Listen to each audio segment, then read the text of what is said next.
Bonjour, aujourd'hui on étudie Nietzsche en 5 minutes pour être prêt pour le bac de philo.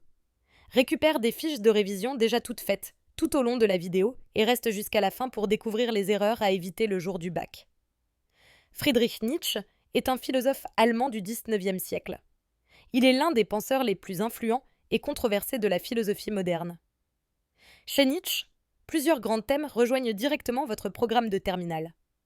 La morale avec sa critique de la morale traditionnelle et la création de nouvelles valeurs, la vérité avec sa remise en question de l'idée de vérité absolue, l'art comme justification de l'existence, et la religion avec sa critique du christianisme et la mort de Dieu.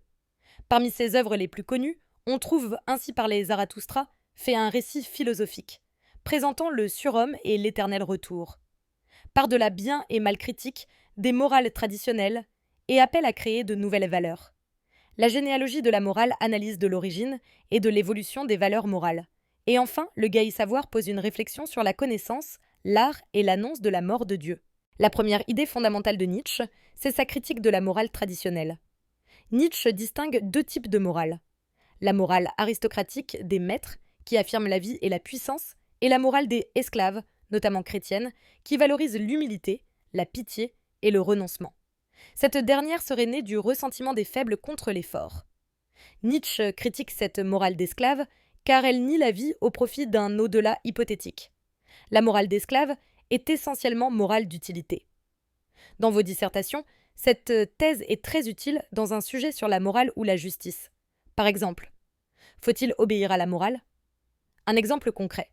Dans le sport, on peut admirer celui qui gagne par sa force et son talent. C'est la morale de maître. Ou valoriser surtout l'esprit d'équipe et la solidarité avec les plus faibles, c'est la morale d'esclave. Deuxième grande thèse de Nietzsche, la mort de Dieu et le nihilisme. Nietzsche annonce que Dieu est mort pour signifier que les valeurs religieuses traditionnelles n'ont plus de sens dans la modernité.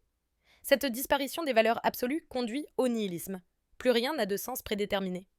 Mais ce nihilisme peut être dépassé en créant de nouvelles valeurs. Dieu est mort, et c'est nous qui l'avons tué. Dans une dissertation, cette idée est très pertinente pour un sujet sur la religion ou les valeurs. Par exemple, peut-on vivre sans croyance ? Un exemple de la vie quotidienne. Quand les traditions familiales ou religieuses perdent leur évidence, on peut soit sombrer dans le désespoir, soit inventer sa propre manière de vivre. Troisième grande idée, le surhomme et la création de valeurs.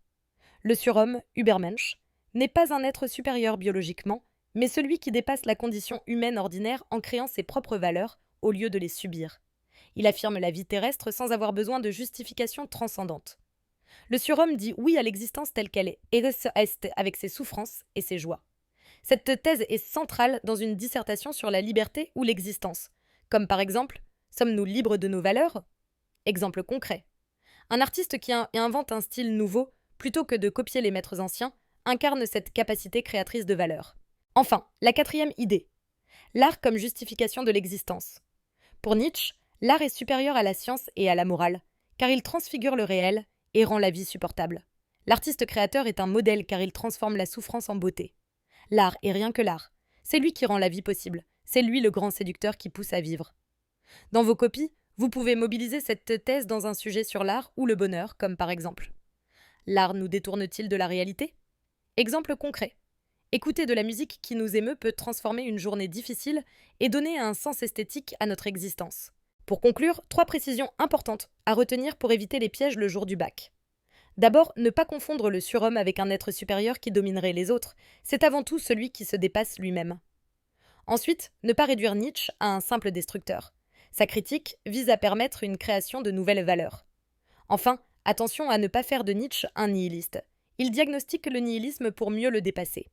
Si tu veux découvrir d'autres auteurs au programme du bac de philo, regarde cette playlist et abonne-toi pour ne rien manquer.